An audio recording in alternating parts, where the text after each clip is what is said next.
everybody, welcome to another episode of Psycho's Plotters, always powered by coffee each and every time.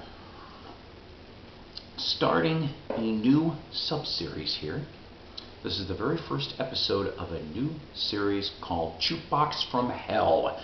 And what that pretty much means is that we're going to be looking at critically panned albums or albums that the fans just despised and hated.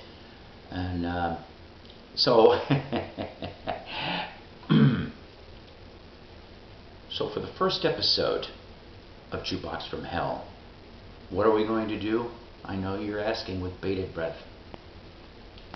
We are going to do this band has been around for 60 years in various lineups, and this was probably the worst album from August of 1992. The Beach Boys, Summer in Paradise on Navarre Records. So here's a little backstory. So 3 years before this, in August of '89, they did an album called Still Cruisin' on Capitol Records. That was the last one for a while from them. That one was a million seller though, due to Kokomo was on that album, and also the Wipeout song with the Fat Boys and a few other little things. Brian Wilson is nowhere to be found on this album though, due to legal entanglements with Dr. Eugene Landy. Okay, he's not on any of this. Al Jardine, supposedly at the time, even up to almost a year before, was supposedly suspended from the Beach Boys, but yet he shows up and does 2 tracks on here. So a lot of turmoil. You've got different people coming in here. You've got some of Jardine's sons. You've got touring member Adrian Baker. You even have Roger McGuinn, which we'll explain about that later as to why Roger McGuinn from the Byrds. That one was a surprise to me. But so Summer in Paradise. So here's your American version cover, okay? In the UK, they used this cover. Alright, in the UK, this was the alternate cover.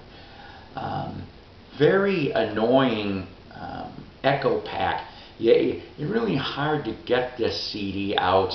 You got to do all kinds of weird things, but that's besides the point. You got 12 tracks here, and I should let you know that I'm a big Beach Boys fan, okay? It's just, this deserved to be looked at. This did, looked and examined. And remember guys, I'm just a middle-aged man with opinions. That's all. Musical opinions for that matter.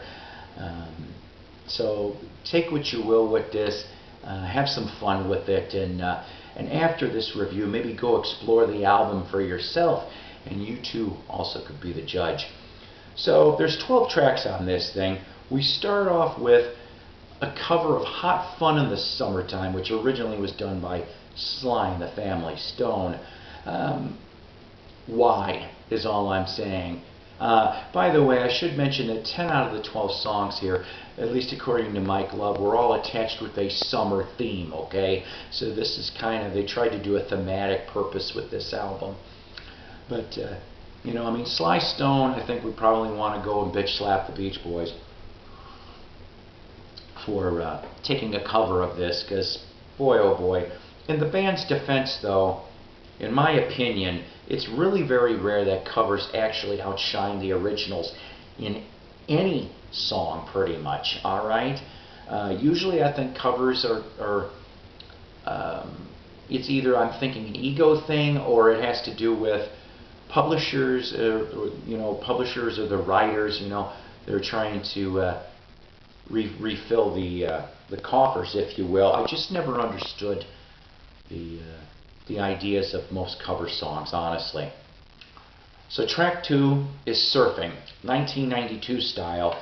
The electronic instrument on here choked this, along with, once again, no real reason to redo. The '62 original is really cool. and that's what I like. Track 3, Summer of Love.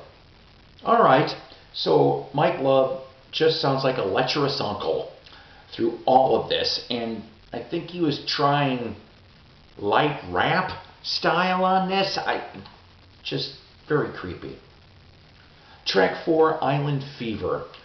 Sounds like they were trying too hard to have another Kokomo. Track 5, Still Surfing. Now, this might be one of the diamonds in the rough in this album, okay?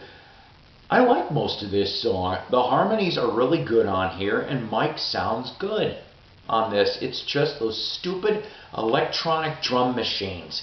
That's the only thing wrong with this song, seriously. It was Still Surfing, really good song. Track 6, Slow Summer Dancing, One Summer Night. Bruce Johnston is the only one to perform on this album, and like I said, this also would be Carl Wilson's final album too, before he would pass away in '98. Once again, though, with Slow Summer, kind of sappy and those cursed electronic drums. Track 7, Strange Things Happen. Mike and Al do lead vocals on this track. Other than the drums and the slightly tinny production, this is a really decent song and good harmonies on here. I kind of almost think of this as being the second place in the really good song sweepstakes for this album. Track 8, another cover here. Remember Walking in the Sand. The original, of course, is the 1964 Shangri-La's version. And then in 1979, Aerosmith tried a version of this, which didn't go over very well. And, well, this one didn't really go over very well either.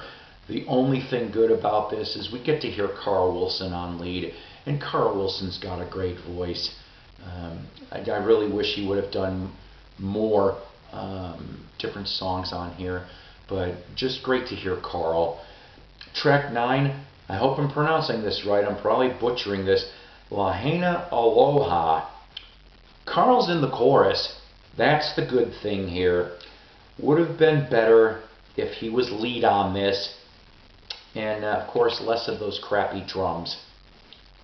10, track 10, Under the Boardwalk. No, enough said on that. Just another cover that really didn't need to be done. Track 11, Summer in Paradise. Now I'll tell you, I like this song. I really, really do. Mike Love, of course, leads vocal on this. Name checks a couple classic Beach Boy titles. I love the accordion. Van Dyke Parks is on here on 2 tracks doing accordion, and he does a very good job on this. The sax part, though, could have been left off, out of all honesty. The tune would have sounded a lot better. The harmonies were good. Once again, I say I really do like this tune. And lastly, track 12, Forever, featuring John Stamos, who of course most people know him from General Hospital, Full House as Uncle Jesse, all kinds of others. But John actually performed on and off live with the Beach Boys since 1985. This 1970 cover of Beach Boys, of course, written by Dennis Wilson originally. So here's the thing I'll be pleading ignorance on this particular track. Was this song done to involve Full House in getting this over and cross promotion originally, or did this just happen to come after the fact?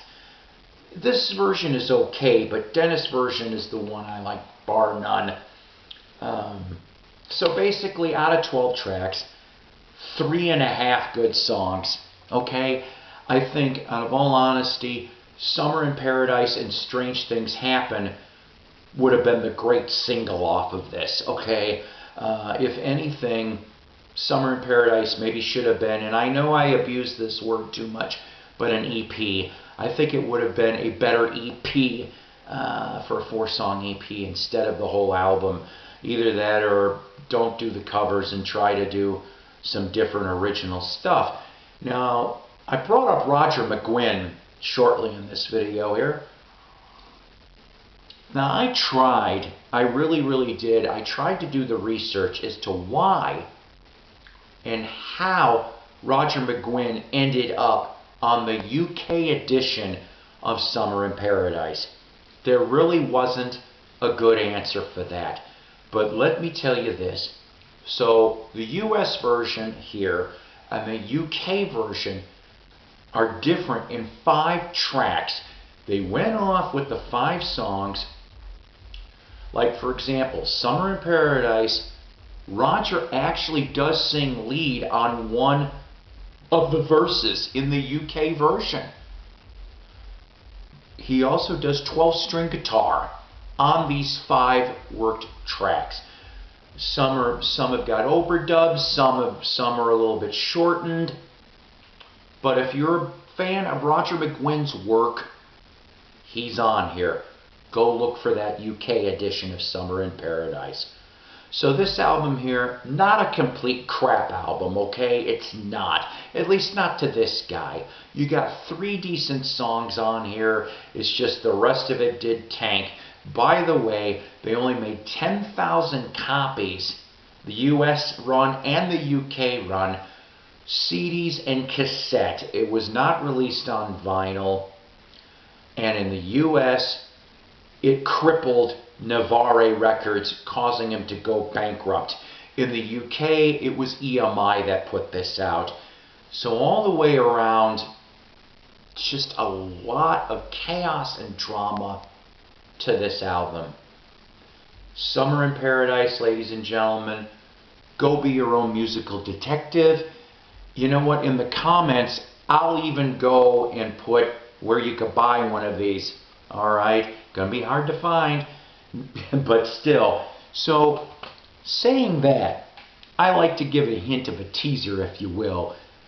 What is the mighty, crazy Psyko going to review next for Jukebox From Hell? Another classic band. This album from 1998. There's combined reasons, but this was the last studio album on their Warner Brothers label. Van Halen 3. That's right. Is this a fire in the hole? Who knows? But that's what you're going to see next time on Jukebox From Hell. So thank you for watching this. As always, the mighty Psyko, powered by coffee, each and every time. Serves up.